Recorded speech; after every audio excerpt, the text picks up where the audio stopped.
This is the Dane Moore NBA podcast brought to you by Prize Picks, coming at you Wednesday afternoon. It's April 24th. We're in between games 2 and game 3 before the Wolves head to Phoenix here.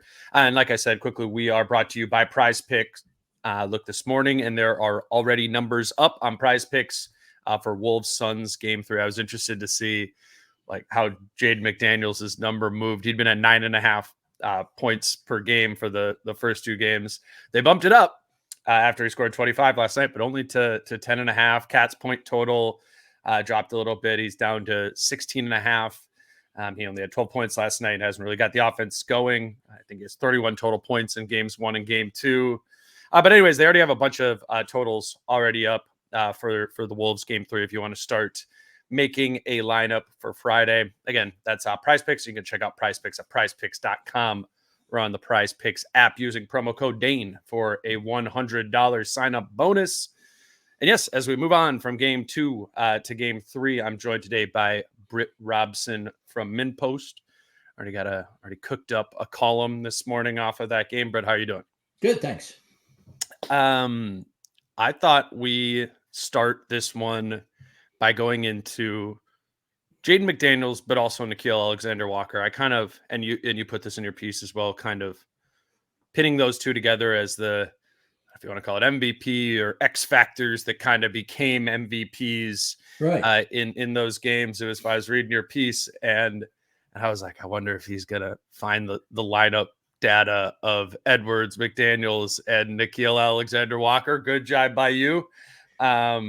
That trio has absolutely killed it in this series. I'm obviously in a series where they need a lot of perimeter defense. Jaden last night, but kind of the three of them all working together. How much of this is a surprise to you, and how much is it just pleasing that those guys are delivering? Well, we didn't know the rotations, and we didn't know what the Wolves were doing this week. So it was hard to say, right. These guys will be, these 3 guys will play a fair bit, and they've played 35 minutes, which is not, nothing. A 3-person lineup averaging 17.5 minutes, but it's also not, like starting unit plentiful. But I do think it makes a lot of sense because all 3 of those guys are probably accustomed to somebody getting loose on a mediocre defender. That's what one of the things the piece is about that I wrote is, there was a question, I can't even remember who asked it, but what the being fortunate to have multiple, the questioner said 2, but Finch included Ant as like really kind of lockdown wing stoppers is what we're talking about. And most teams feel fortunate to have one really good one. The Wolves have 2 really good ones, and when it's the postseason and Ant is thus engaged, he can still fall asleep. But I think that when he is amped up and when possessions really matter, all 3 of those guys really take pride in their defense, and then you have Gobert behind him. So it isn't like it's a really formidable defense. If I remember what I was thinking about when I was thinking about Suns Wolves, I thought the Wolves would win the series, but I thought that defensively it was going to be a struggle because of how well Phoenix shot in the regular season. And I knew a lot of that was on transition, but I had no confidence that the Wolves would necessarily either limit the turnovers or get back when they turn the ball over as well as they have. Yeah, with that lineup combination, game 1, Alexander-Walker, McDaniels, and Edwards combined to be a plus 25 when all 3 were on the floor in 15 minutes in game 1. And then in game 2, they played 20 minutes together. We're at plus 15. So that means they've outscored Phoenix by 40 points in those 35 minutes. Should you look that up from a net rating standpoint, which is how we, typically talk about it? Yeah. That is a net rating of plus 60. Offensive rating 135.3, defensive rating 75.4 net rating. But I like it when there's less than a handful of games. I like the aggregate score. I mean, it's actually really cool because when Jaden and NAW play together, they've had 47 minutes on and 49 minutes not together. But so it's only a minute away from real game, right? Per and the score in those minutes, in the 47 minutes that NAW and McDaniels have been on the floor, the Wolves have won 130-85. And in the 49 minutes they're split up, the Wolves are down 105-95. So that one is a typical game, a 105-95, almost very close to what happened the other night. Yeah, right. And then the other one is just like blowout both ways. You score 130 and you limit 85.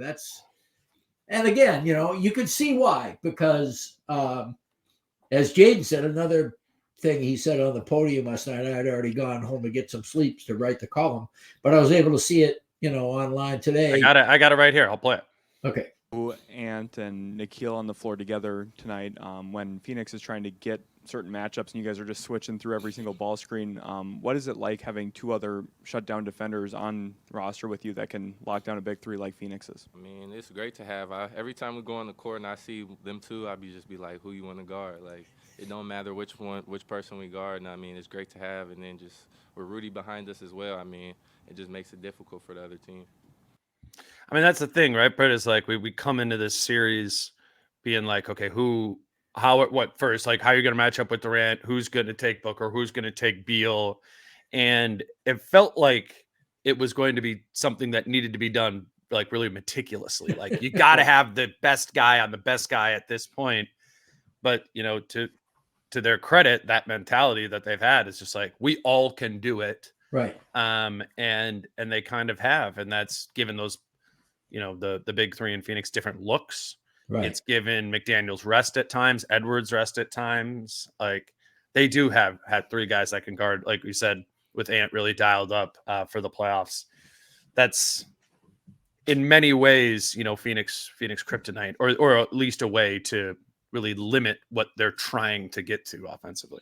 It's been incredibly frustrating, in particular for Booker, right? Who I think his mental trade-off, I'm sure, if I'm going to initiate offense, at least the main guy is going to be on KD, and I'm going to get somebody who's not incredible defender on me. And, even like with a little dust up with Jaden, you could tell that he's just getting really frustrated.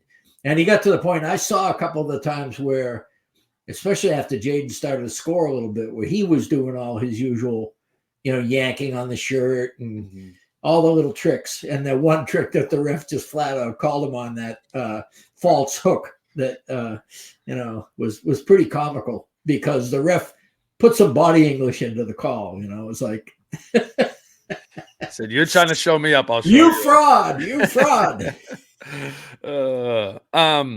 I mean, this is all, or those three, and being able to handle the Suns' big three the way that the Wolves have is all indicative of like a bigger global theme of the team defensively, which is they're playing defense like they did before Christmas. We've detailed over the course of the season that, there was that first 28 games of the season sort of joyride up into Christmas where this team was, 22-6, rolling as that Boston was 22-6 at that time too. And it was so much because the Wolves defense then so often looked like what it has these first two games of the playoffs. And that's hard to sustain. We get to Christmas, Ant starts getting guarded differently. Right. The offense bogs down. It's more turnovers. So the Wolves are playing as a set defense a little bit less. And they just kind of lost. And you're traveling and you got different opponents, different matchups. You don't know the team. I mean, the cool thing about the playoffs is that, especially in the first few games, you get a lot of time off. Mm-hmm. You stay around. You know the matchups because you've waited a while for it to happen. And these teams know each other really well now. And let's face it, the book on Phoenix with Durant, Booker, and Beal is pretty voluminous already because of those guys' history anyway. Mm-hmm. Any defensive coordinator worth his or her salt, basically knows all their tendencies and what they like to do and how they usually like to defend those guys. Mm-hmm. So, and then, I do think Finch called it a luxury to have, three on point of attack defenders But even more of a luxury is having these three guys, kind of the way McDaniels made it sound, saunter onto the court and go, "Oh, who you want?" It's kind of like on the playground, you know. Right. And the fact that it can be somewhat interchangeable, and if the guy doesn't come through with it, let's say he gets burned a couple of times in a row, they just say, "Okay, well, you take him now, and I'll take this other guy," or whatever, Yeah, and it's interesting in the context of the bigs too, like that those guys are sauntering around and checking whoever. It leaves it so Cat and Gobert are pretty stapled to their matchups, which are Nurkic for Gobert and KD for Cat in this. I spent a lot of time last night talking with Kyle, not necessarily about Cat being some sort of lockdown defender or like shutting KD off or anything like that, but it just really sort of struck me after the game. And I mean, you've covered Carl even longer than I have, just like this idea that Carl is doing something so different than he's ever even been asked to do. Like just the role and what he's prioritizing and all of that is so different. And again, I wouldn't say he's been a 10 out of 10 in that role that he's been given, but just, can you back me up a little bit on just how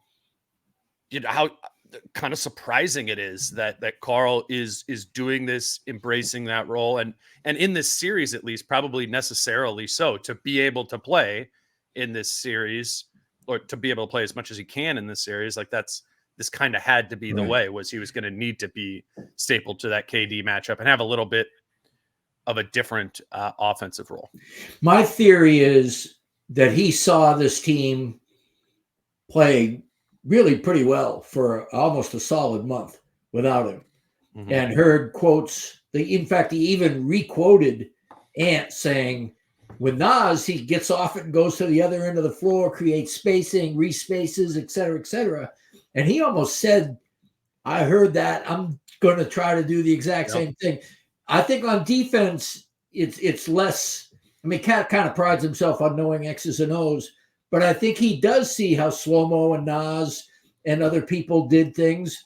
And then Finch, I'm sure, really drilled down. We've heard about how he drilled down, like on McDaniels with rebounding and everything. I'm sure the Cat matchup on defense, first of all, they had to test him. They had to figure out how mobile he really was. And then they had to figure out how to make this work.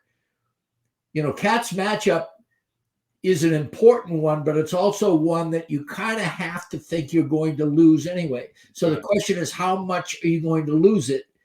And then you start figuring it out from there. But I think Cat grasped all that in the time he was out, and he's realizing it, because what I'm seeing from him, even more surprising, I'm not really that surprised that he's working hard on defense, because I think he's always been a harder worker than people give him credit for. He's just slow. He's got huge feet, and he's big.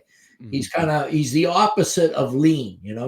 He's lanky. He's not even brawny. But anyway, I think I know what you're talking about. I think everybody gets it too. He's not like what Nas used to be when he came into the league. He's not fat.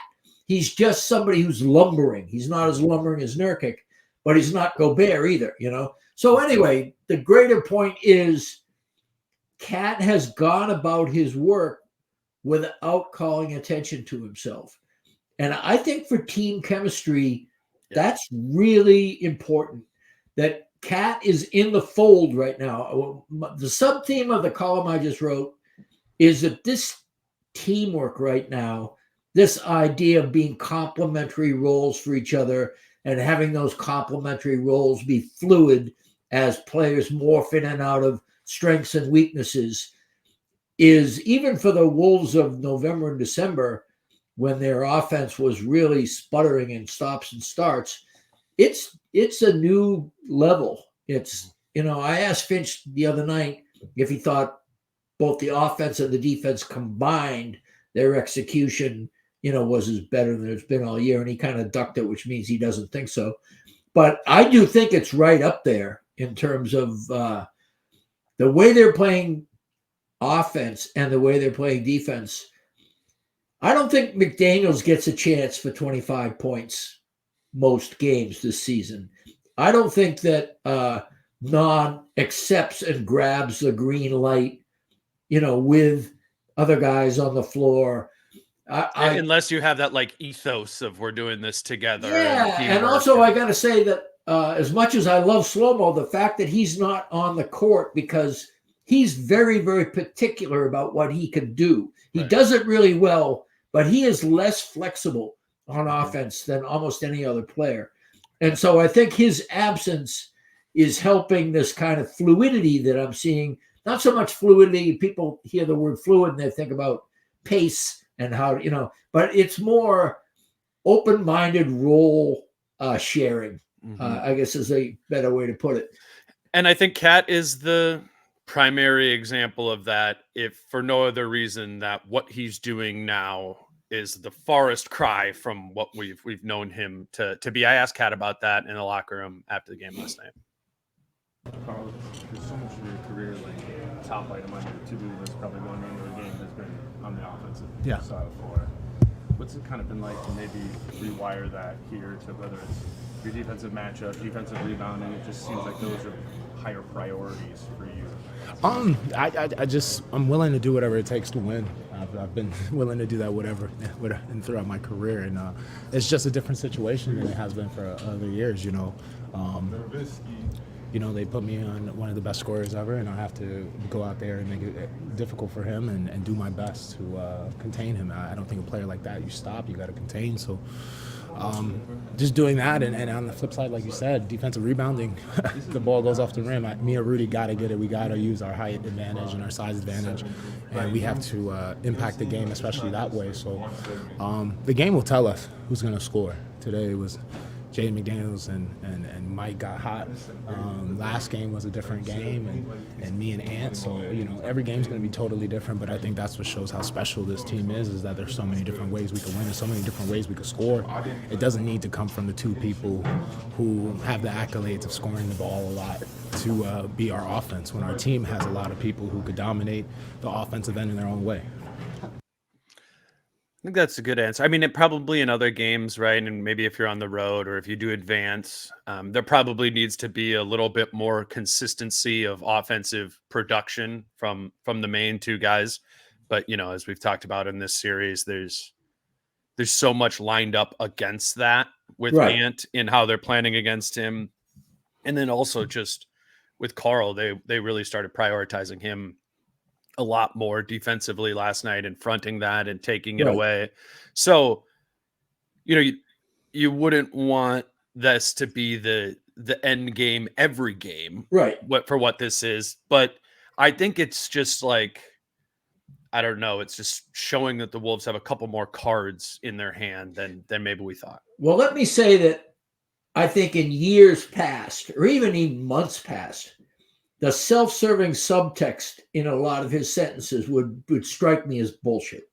Would strike me as, I'm kind of inflating this and deflating some of the other things to show what a mensch I am and what a team guy I am. But this time he's got the goods. I mean, that's the thing that makes this different. I believe what Cat's saying now more than I would have 2 or 3 months ago, simply because you asked him the question, and the whole "I'll do whatever I can to help the team." We've heard that. It starts off like that, but then then he does get specific, and he also we just saw it. He's backed that up a little bit, and so he doesn't have great matchups in this series. There isn't a natural matchup for him unless he somehow finds himself on Nurkic, and even then, that's a little overpowering. But at the same time, there isn't, maybe Drew Eubanks. But O'Neal, maybe. But even then, it's this weird body. Yeah. If you play Denver, you put Cat on Jokic and let Gobert lurk, or whatever. You have these set things.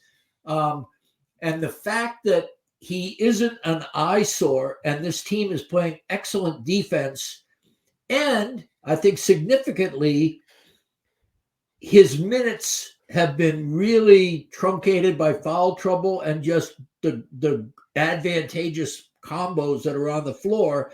Right. And he hasn't come in and immediately turned the ball over twice and made a fancy pass to try to say, hey, I'm here too, you know. Right. And I know it sounds like I'm damning with faint praise by raising some of the things that have in the past been grating. But what I'm saying is what I'm seeing now is the opposite of that. What I'm seeing is Cat kind of low-keying things for the good of the overall chemistry of the team. Mm-hmm. And that's a sign of maturity. That's a sign of being on the sidelines as the best defense in the NBA continues to do fine and the offense does as well or better than when you were on the floor. And just realistically realizing that, hey, I can do a little flexing and I can make this team better like Rudy Gobert did in the beginning of the year. He flexed on defense. I can flex on offense. And if I get a defensive assignment, I can do this way. Finch, you know, I mean, I quoted him at length. I asked a question because he praised Cat right out of the gate about his defense. And I asked him about he moved his feet. He's got his hands out, all the fundamentals that he occasionally does, but often doesn't. And the fact that Cat is a complementary piece, he's been many things in his career, but a complementary piece isn't usually one of them. And it's been really good for this team that he's done that. It was, we've kind of given him some similar praise for accepting the Durant role and a lot of the things we're talking about after game one, right? Yeah. And then it was kind of the post text, like, oh, wait, let's look at the numbers. And the Wolves were outscored in game one with Gobert and Towns on the floor in 19 minutes. In a game they won by 25. Like they're -3 in 19 minutes in that first game.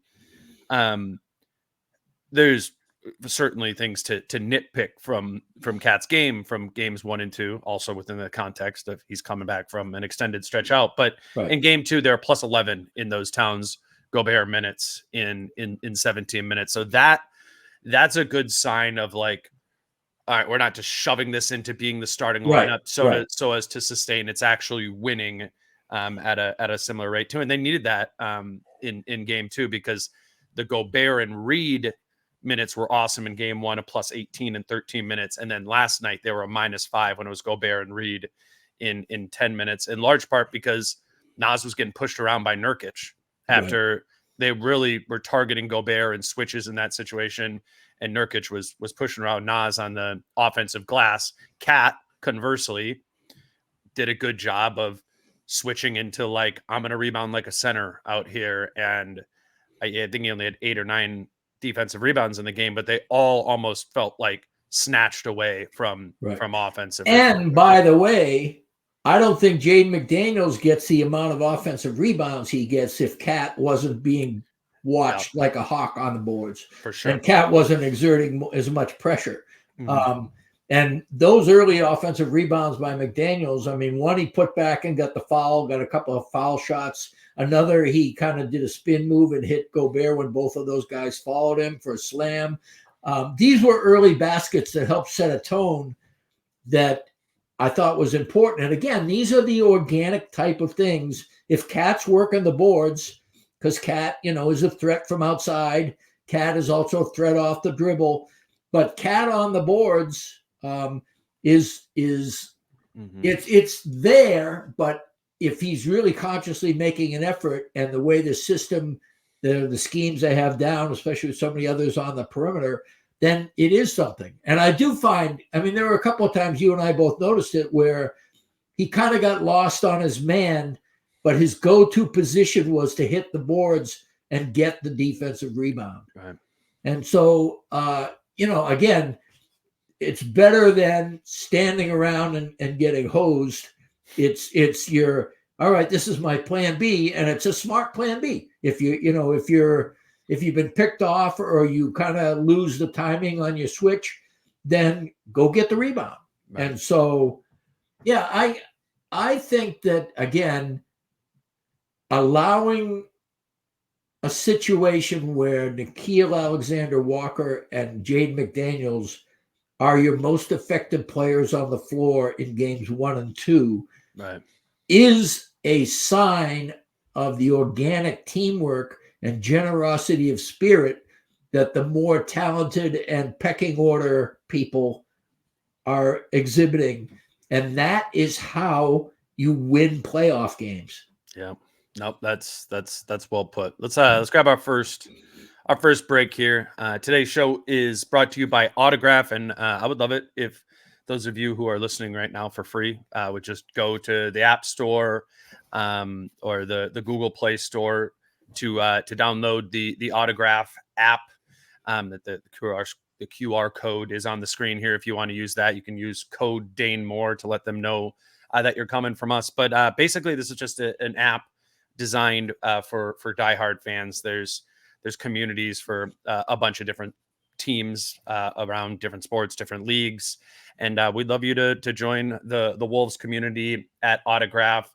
They have just kind of all the Wolves content in one place. The articles you're already reading, podcasts, YouTube shows like this show is on there, and it's just kind of a place to have it all in one place there. And they also, when you are consuming content through their app, there's a point system there that allows you the opportunity to earn exclusive rewards like memorabilia, discounted tickets to NBA playoff games, all these different type of merchandise.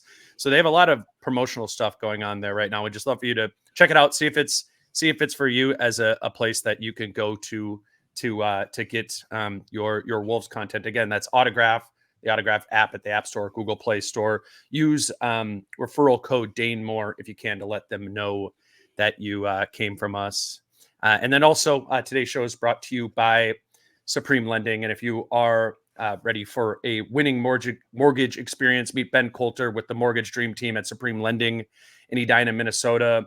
With over 20 years in the business, Ben knows how to score big when it comes to mortgage deals. He's a dedicated Wolves fan since 1989. He told me he was sitting in the rafters for the first game in franchise history at the Metrodome. So whether you're looking for your first home, a vacation home, just trying to make your home owning dreams a reality and financing it, do consider using the Mortgage Dream Team and Ben Coulter at Supreme Lending. They have an 8-day close. You can close your loan in as fast as 8 days for a leg up on the competition. A $25,000 close on time guarantees that you close on time.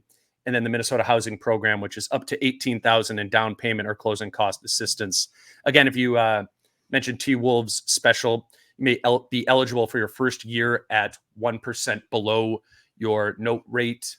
You can call Ben today at 612-268-5454. They made a URL specific to listeners of this show. It's twolvesmortgages.com, and you get all sorts of more information there. You can use, again, the QR code on the screen or go to twolvesmortgages.com. Let Ben and his team help you win your dream home.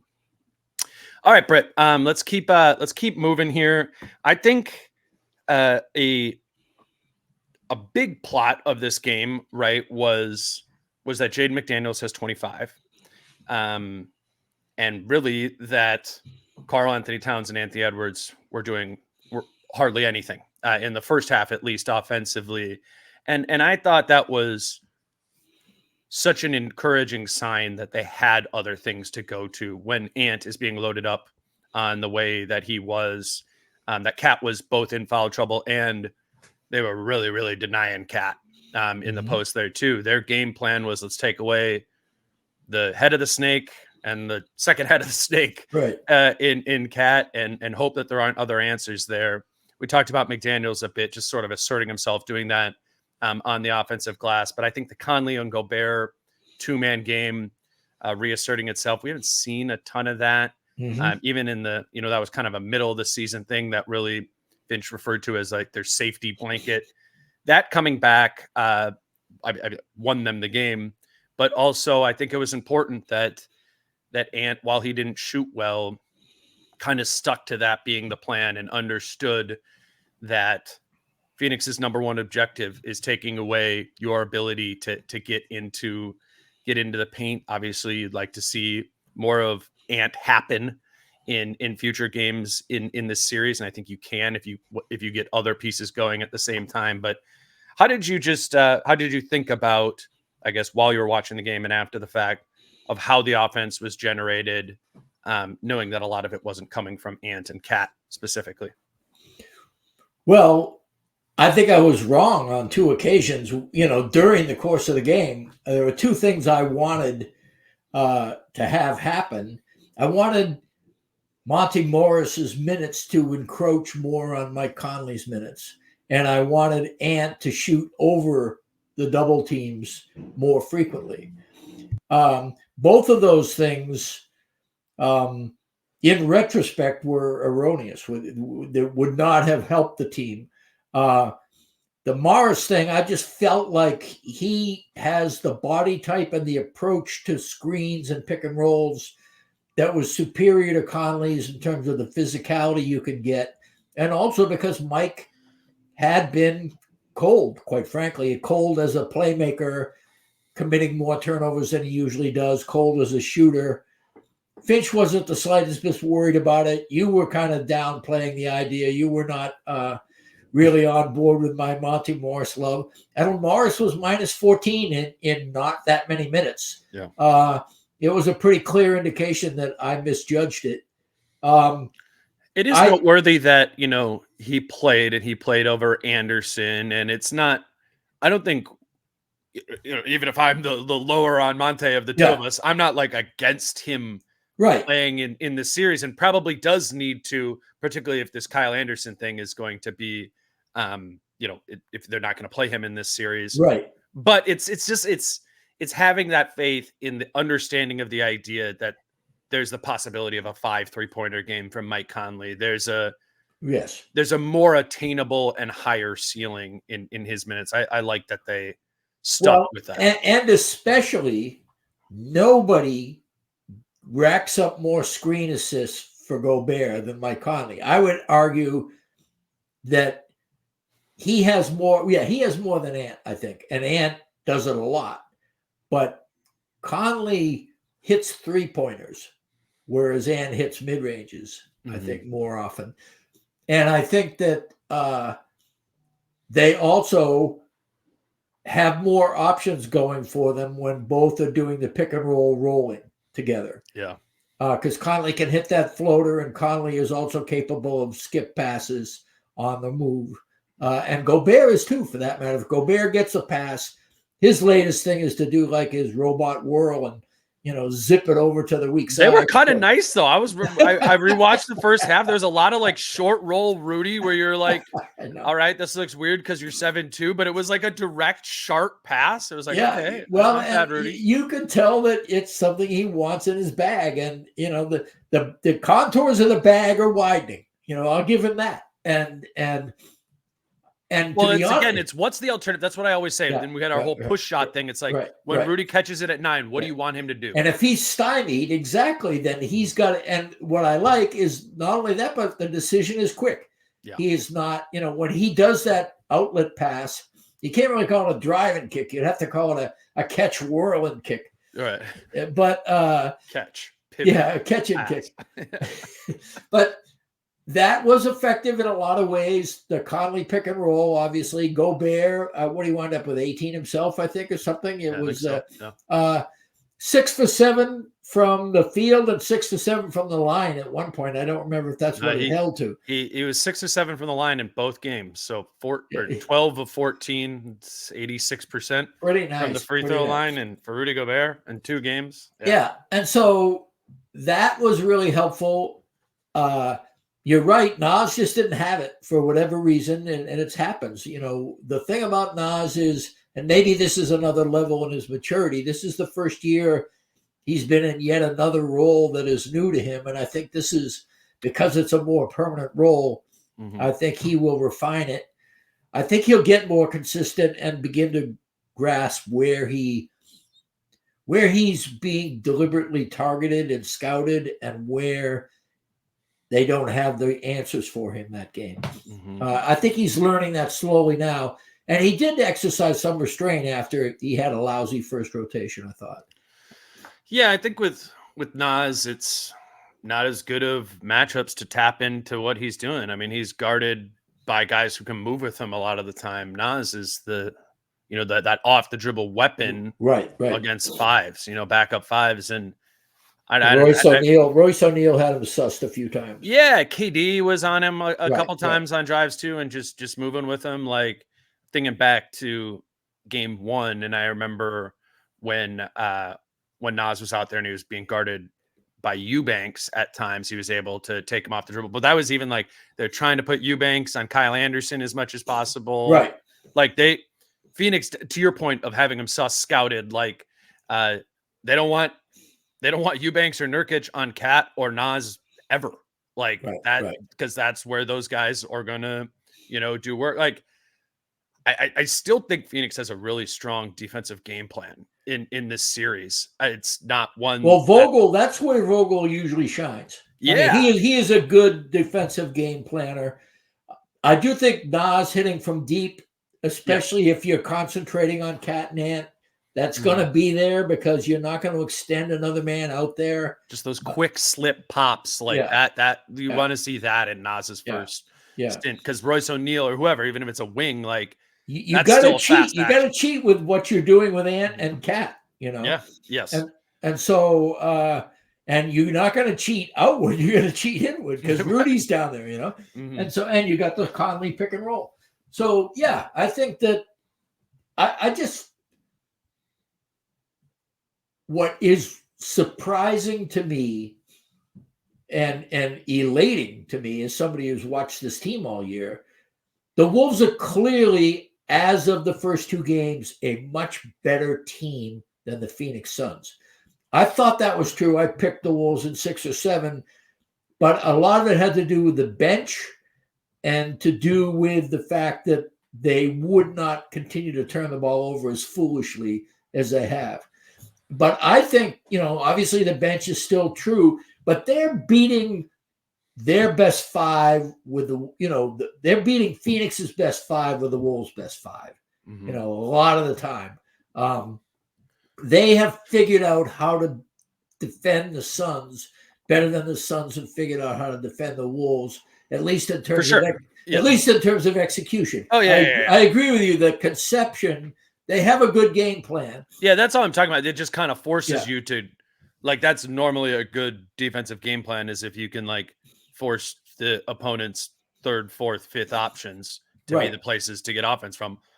Fortunately for the Wolves and to those guys, that 3rd, 4th, and 5th option, Rudy, Jaden, Mike, all stepped up to do that. But Phoenix is committed to remaining committed to Ant. And you saw, Ant's turnovers. He still had 3 last night, but he had 6 turnovers in game 1, and I don't know, what was it, like 8 or 9 in game 82.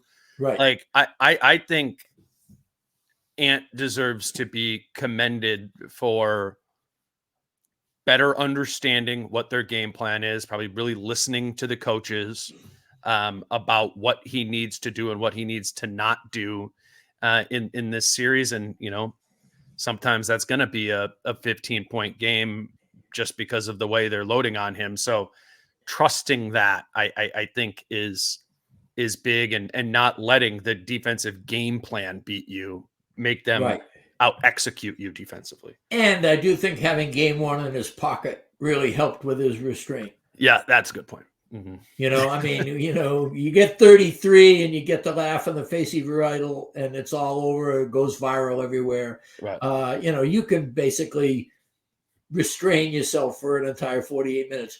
And let it be said again, I was against that idea. I wanted to see Ant find a rhythm. I've seen Ant, I do not want him to try to crossover dribble through 4 people and then bitch at the ref for not getting a call that he clearly needed as a bailout.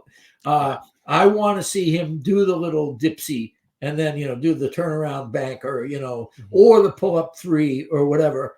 Not as a steady diet, but that's going to come.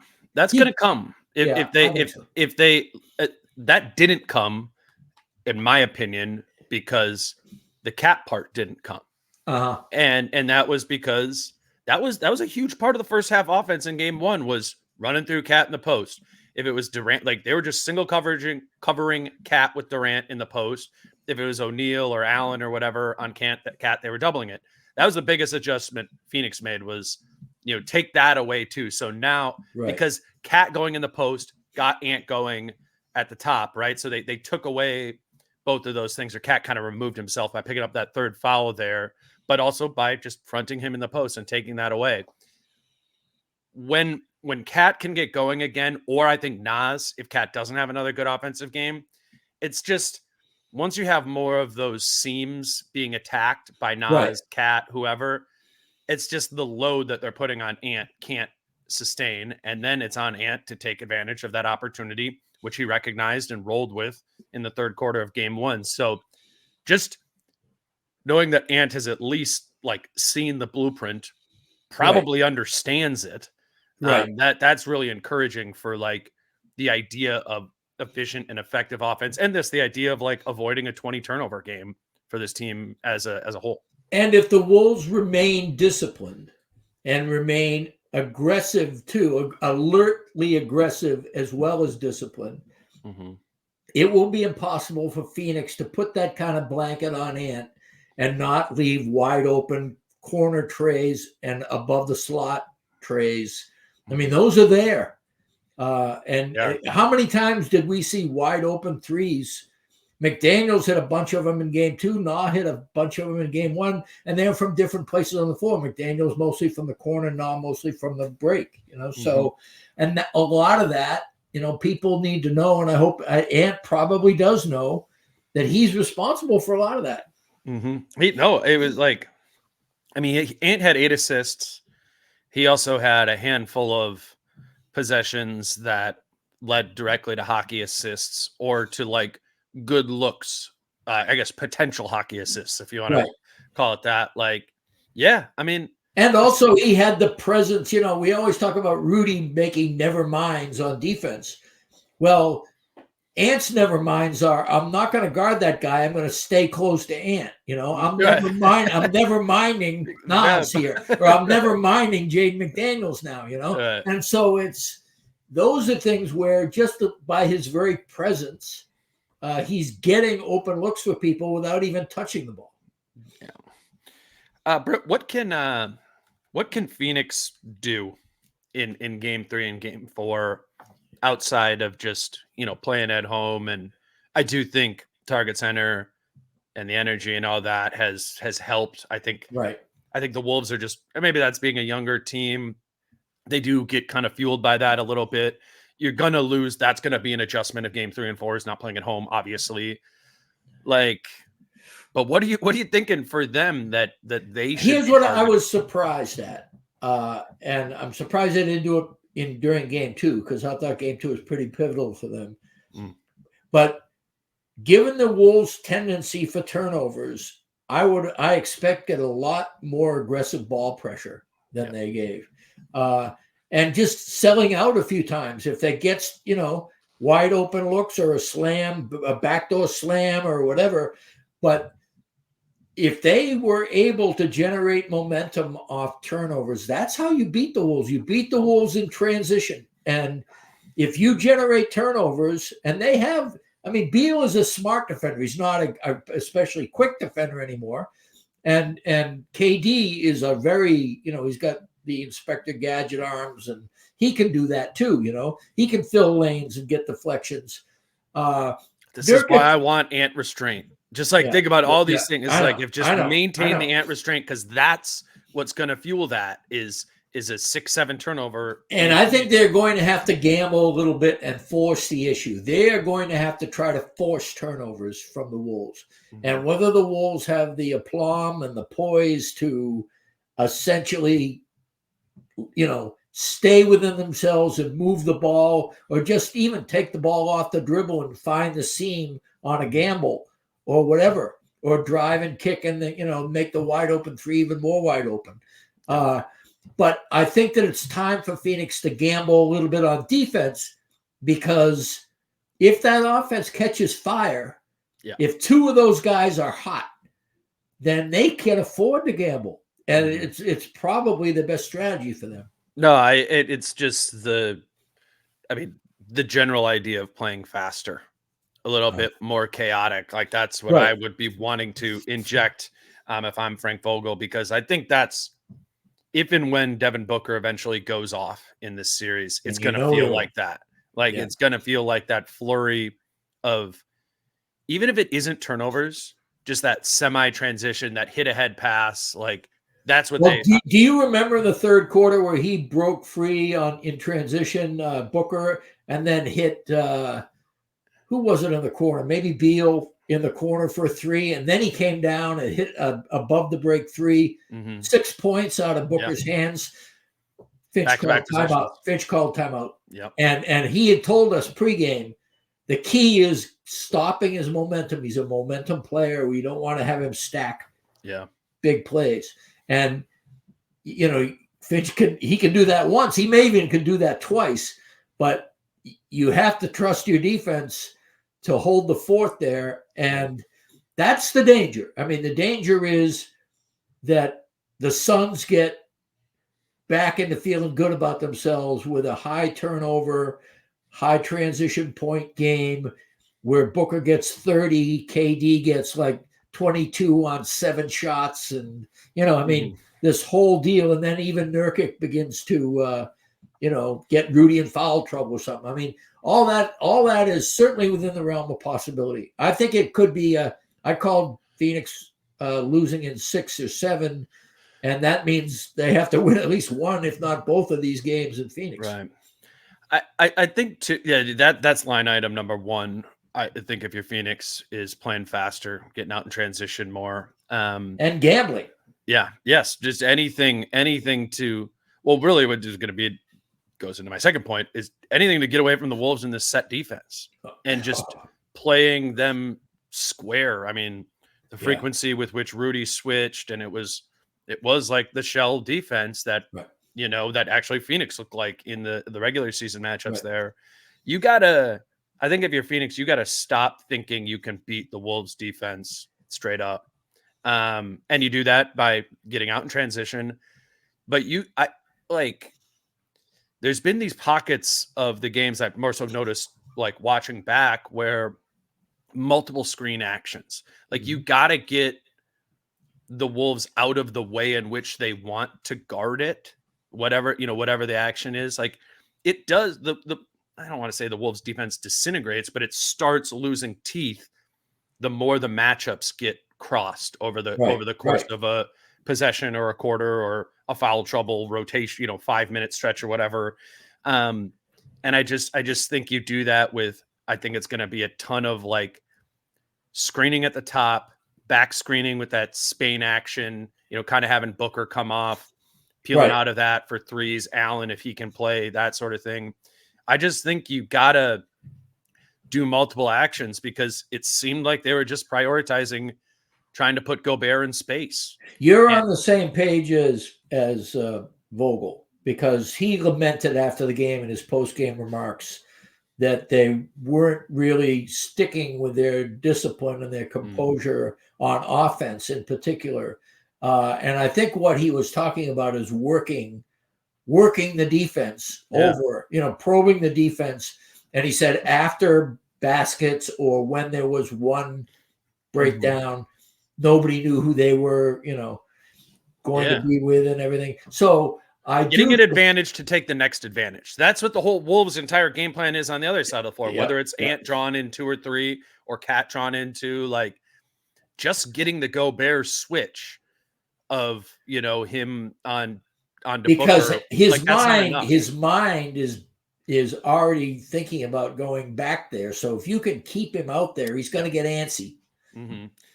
And I thought I thought Gobert looked so good switching when I was watching it live, which is something obviously we've that narrative, man. Yeah. It just must be. I did an N1 content. I didn't send it to you, but basically saying, how sweet it must be to drive a stake into this whole narrative at the time when his peers are calling him overrated. It is kind of, it's really kind of fun that the guy is just, all right, what's wrong here? Mm-hmm. How is this rating? How is the number 3 seed by a single game, just absolutely ass whooping 3 all-stars on a regular basis on a space and pace game with me on the floor. How's that working out for you? You know? Yeah, it's because he's holding up fine in those switches. It's the question, not to me, about can Rudy hold up in switches against those guys to a decent level. It's the other guys around them. I mentioned before, like Nas giving up some offensive rebounds to Nurkic when that switch happens or whatever it might be. So to me, it's like, if you want to put Rudy in space, that might be an advantage for you if you're Phoenix, but not for the reasons you think it is, of just like being able to cook Rudy in that. It's about the other guys, which gets to my point of like, okay, now let's get into a second action to take advantage of this. And what that also does, and it would be short term. I'm not saying Rudy's going to lose faith for the season, but he trusts his teammates. But if it's a close game and his teammates are letting him down, you've seen what happens to Rudy when that happens. I mean, Rudy begins to get little, even antsier than usual to get back into his familiar Utah zone and say, all right, hey, who's coming at me? You know, let's see 2 of you come and try to make a layup at the same time. You know, I mean, I'm ready for it. And he's not thinking at all about the area beyond the paint. And that's when you lose that hybrid Rudy that is so good. Right. And so if Nas or Jaden or Ant or somebody or Cat is falling down on the job while Rudy's out there, you know, busting his ass in an unfamiliar terrain, that's the way to get the Wolves on their heels defensively. And I think you do that more if you're Phoenix by going small. I think you're just like at the point where you got to go to the KD at the 5 stuff more to confuse. I'm not saying it hasn't worked. I've said all along, all series, I don't think that's going to be as advantageous as a lot of people think it is. It's just getting to the point where if I'm Phoenix, I want to disrupt as much as I can. And I think that's the most disruptive counter that they can go to. Here is another thing. And my mind just went through both of these progressions as you were talking. First, I was saying to myself, you know, Nurkic is a really underrated finesse player, but he's been clumsy more than I'm used to seeing him in this series. And some of it is overworking it on Rudy and the importance of the game and kind of knowing he's the only big. But then I was thinking about Booker. Booker has not been recognizable. His handle, how many times has he just fumbled the ball for no reason and missed shots that he never misses? So if I'm a Phoenix fan, I'm saying the law of averages is coming back here. You know, Nurkic isn't going to continue to. Remember that pass that kind of slowly rolled between his legs that was picked up and they went 5-on-4 the other way while Nurkic is trying to get up?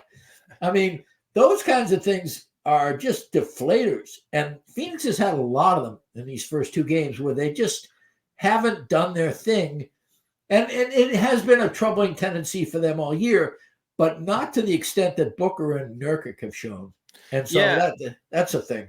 I think with the Booker one, and I think of Devin Booker as a all NBA player, and I think he's one of the greatest pure shooters in the NBA today.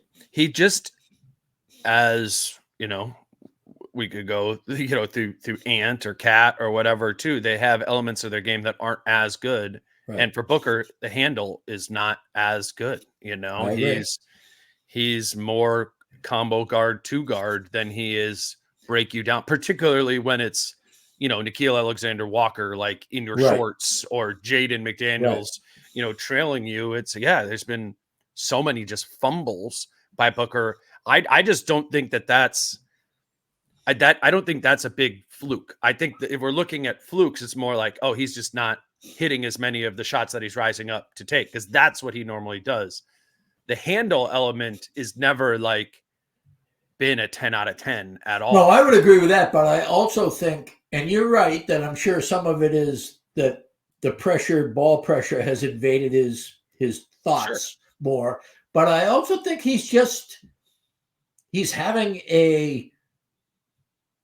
maybe it's playoff nerves, although I've just seen him have so many great playoff games. Dude, it's Nickeil Alexander-Walker and Jaden McDaniels, man. Yeah, I guess.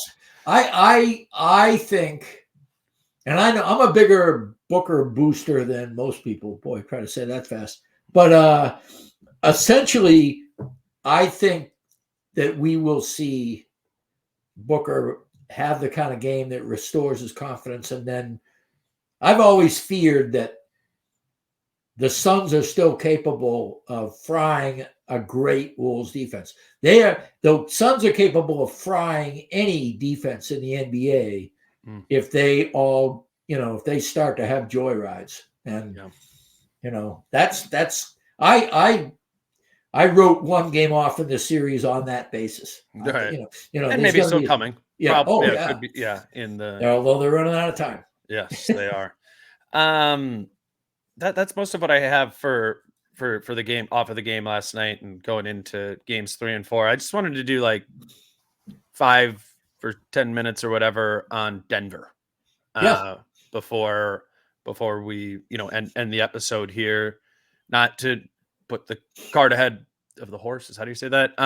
Because the Wolves have 2 more games to play. But why don't we just, you and I, try and talk about the rest of the NBA a little bit on the pod, and certainly will. Sure. And when the Wolves get bounced, but Denver is lining up to be the next matchup for the Wolves if they're able to move through there. If now both opponents need to win 4 out of 5 for that not to happen. Yeah, so it is a likely but not guaranteed in either way. They're going to LA and the Wolves are going to Phoenix, and the odds could really stabilize out. So I'm less so talking about it from a Wolves matchup preview standpoint. We'll have time to do that while we're there, but that's the other team in the West, and that's the next team up in the West for the Wolves. So I'm just curious what you've kind of seen in games 1 and 2 for them. They don't play tonight; they play their next game. Yeah, it's interesting. They have a really long wait too. Yeah. Well, I thought that I'll state the obvious. The Lakers had that game in their pocket and really screwed the pooch. I mean, just did not exercise. I agree with those who say Davis. What happened to Anthony Davis? He wasn't the factor he was when they enabled them to build a lead, and I think the key to handling Denver is finding a way to disrupt the Murray-Jokic 2-man game and disrupt the Jokic with the other 3 game. The Wolves do that better than anybody that I've seen because of all the guys we just talked about that are bothering Phoenix, NAW and Jaden in particular, being able to bother Murray enough to have that relationship with Jokic not be as strong. And then Jokic having to deal with Cat, who does a surprisingly good job on him and has Gobert shadowing one of his better cutters and a bunch of other people. We talked about who we would worry about facing, and I totally acknowledge that the Nuggets are a better team than the Pelicans.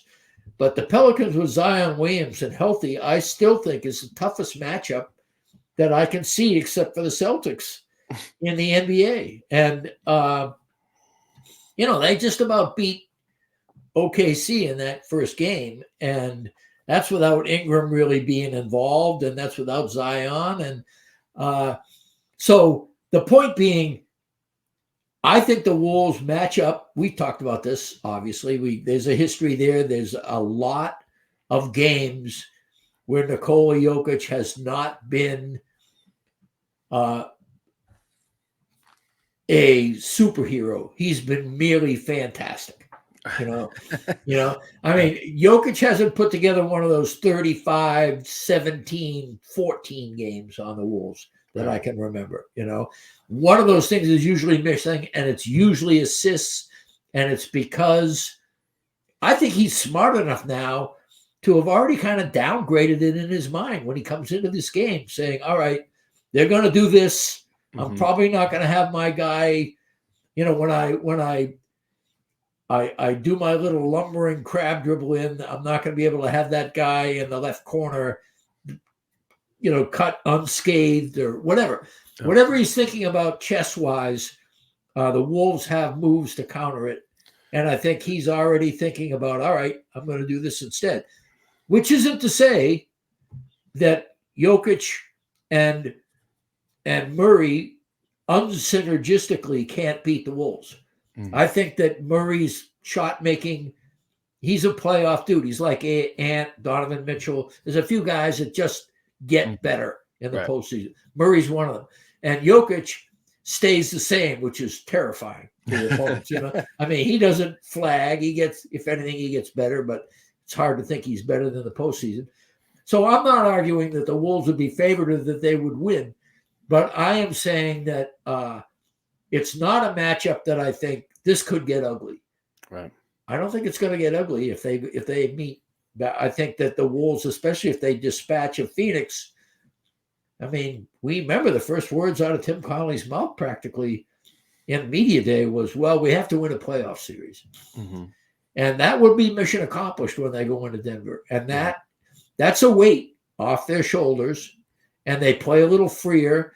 Meanwhile, Denver is looking to repeat, and they've got higher standards because they have a higher level of accomplishment. And so there is consequently more pressure. If the Wolves were to steal one in Denver, come back to Target Center, it could get really interesting.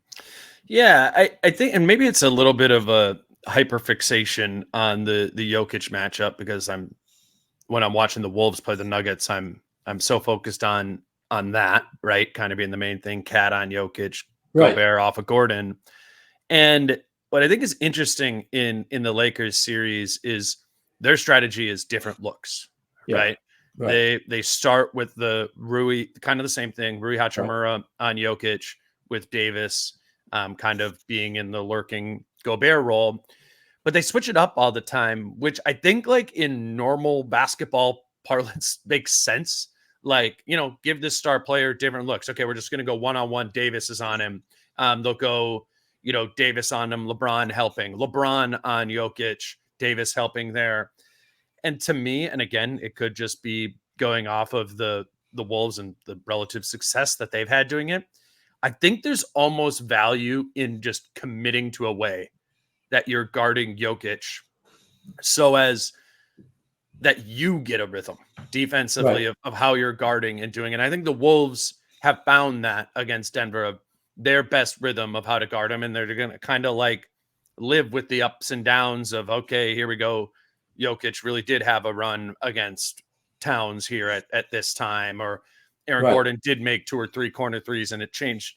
But like, I just think it's so hard / maybe impossible to actually disrupt Jokic that you should just find a way to make yourself most comfortable. If I was the Lakers, that's what I would do, is I would really pick the way I'm doing it and stick to it. So I just know that in theory, boosts the likelihood that all 5 guys defensively on the Lakers are executing, because it's the same sort of execution time after time. There's just been rhythms throughout those first 2 games of Lakers Nuggets where I'm like, this is working for the Lakers. And then something changes where they're like, well, we can just get away with it just being Davis on Jokic. Cause on paper, that looks like probably the best one-on-one matchup you could possibly put on Jokic, but then he kind of kills that too. So I don't know.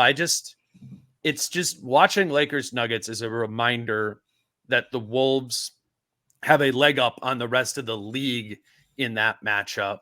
Maybe Boston does too. A leg up on the rest of the Western Conference in that matchup. And that in and of itself should make, if that ends up being the round 2 matchup, should give you some confidence that the Wolves, what did you say, that it won't get hairy, that it won't be some sort, or even like last year where it's just a 5-game series. It seems reasonable that the Wolves can do what they do to maybe beat them a couple times at least. Yeah. And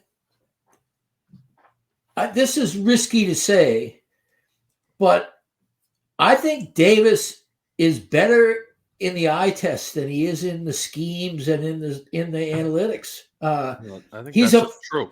He's a phenomenal player, but he drops the ball sometimes. I mean, he's not where he's supposed to be, or he doesn't like put forth the effort. Sometimes he looks like he's gotten hurt and it bugs him for a few plays. There's just something about him that he's just not as automatically, wow, this guy is phenomenal, I mean, after the bubble, I thought the Lakers are going to win some rings, you know? I mean, this guy is amazing. And he shows that every now and then, but the consistency is nowhere near what Rudy Gobert's consistency is. And I'm not arguing that, you know, Gobert has a smidgen of the athleticism. We should say we're talking about the defensive side of the floor, obviously. Davis was incredible offensively in that game. We're focusing on the Jokic matchup. Davis didn't miss. Yeah, I'm talking about how you stop. I mean, you have to stop Jokic to beat Denver. Usually. Yes. At the very least, you know, you have to make sure that he's not orchestrating. Don't you always get he should have a baton in his hands, you know. He's going to, all right, you go over there, and I'll go over there, and then we'll just throw up a shot, you know. It's just fun to watch. He is so much fun to watch. But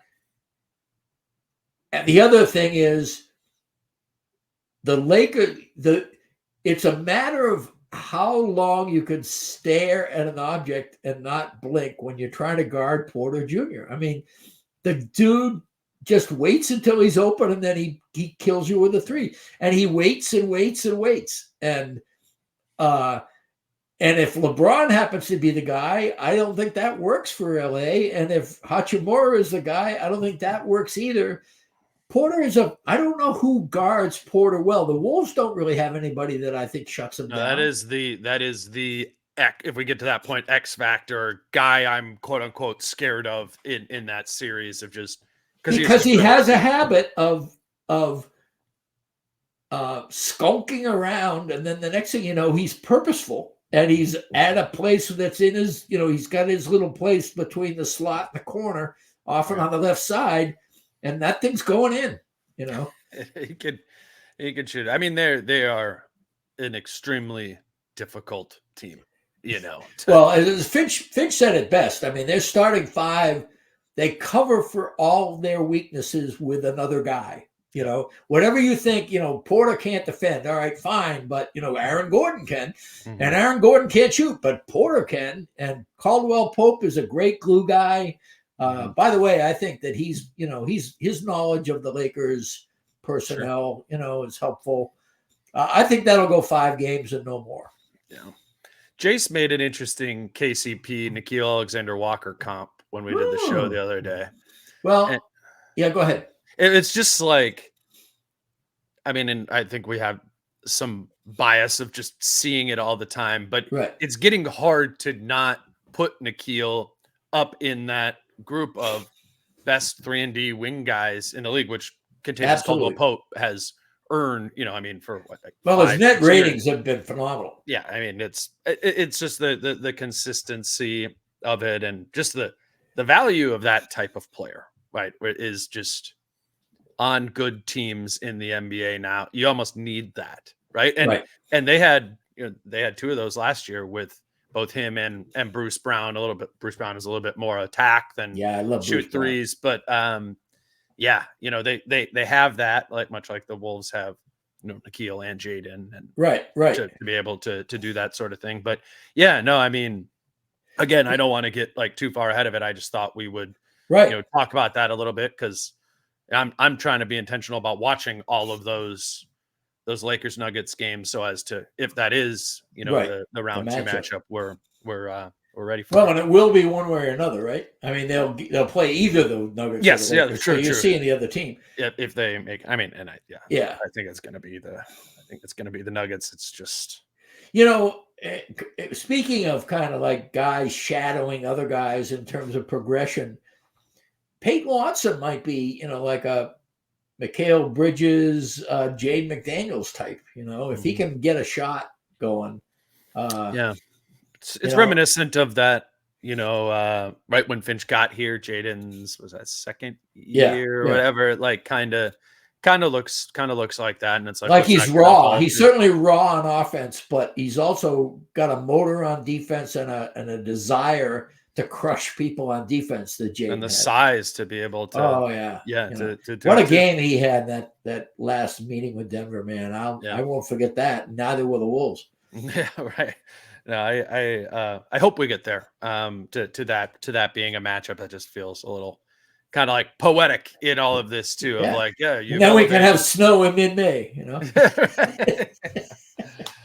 All right. I think that's all we got for today. Yeah, coming up, I think Chris Hine and I are going to do a Nas Reed wins Sixth Man of the Year award pod tomorrow. If Nas Reed, in fact, does win Sixth Man of the Year. If you had a vote, what would you do?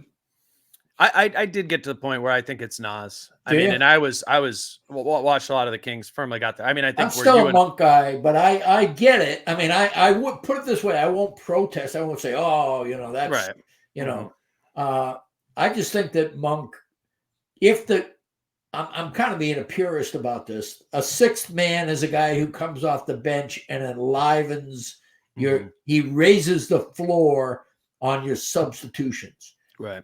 You know? Yeah, I think I mean I agree with all that. I think Monk is a great player. It's going to get paid and probably deserves a bigger role than he even had in Sacramento. I mean, so much of what mine went to was just the volume of games. That was a big factor. And then to Nas's credit, the defense. Yeah, I mean, I agree. The effectiveness has been, you know, his net rating is one of his selling points. And, you know, and that second unit's defense, you know, with Slow-Mo and Ant, when Ant is out there, and J-Mac, those guys, they're in the 90s, all of them in that unit. And so, and, you know, and part of it is pace is those guys' friends. You know, if Nas played a fast-paced offense,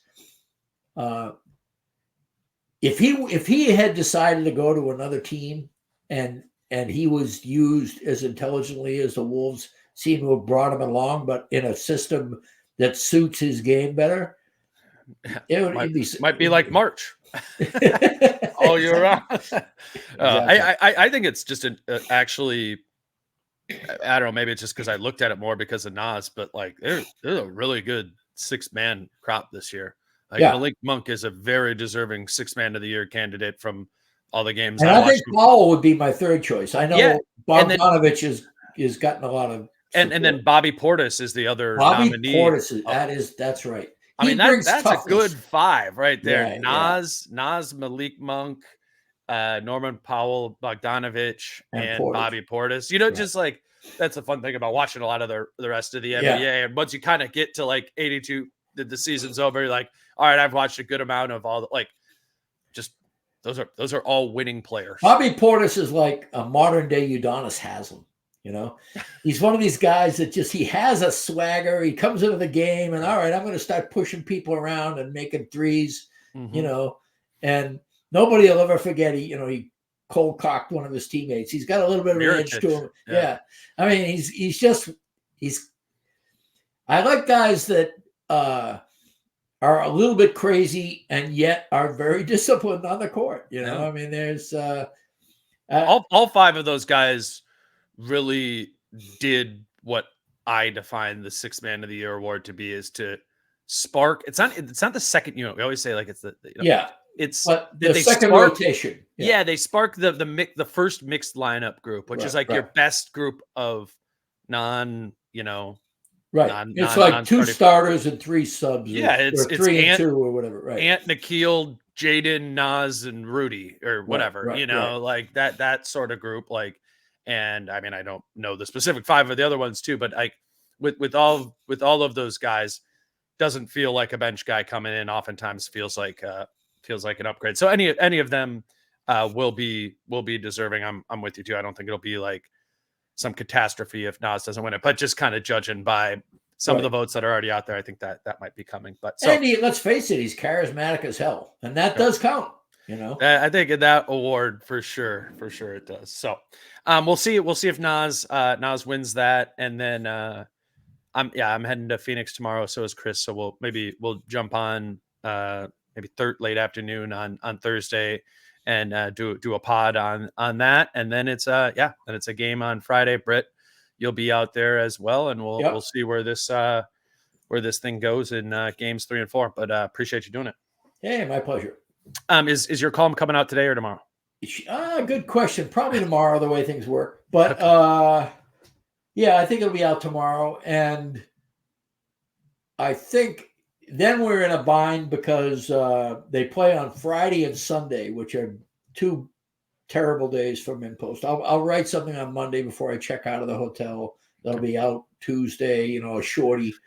Yeah, you're writing more. That's probably the biggest thing we should say is just be. Yeah, well, I mean, part of it, I made I basically said, hey, the playoffs are coming. Do we want to really go once a week? Because what I worry about, the narrative just lurches in the playoffs. And if I'm, if I get something up on game 2 and it's game 5, it's going to look pretty bad, No, it won't be that delayed. They've been coming out.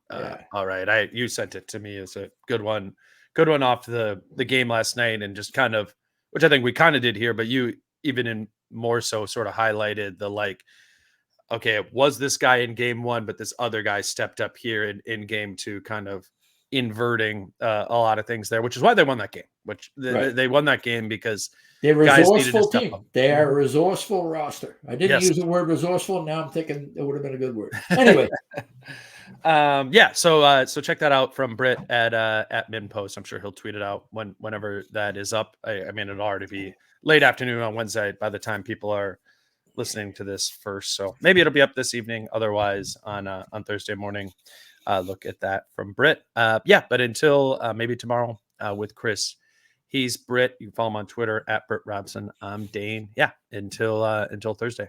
Peace out. How I'm feeling, man, I hope it never stop, yeah. Green and hot so you can find me in the crowd, yeah. Don't let standards ever bring you down, yeah.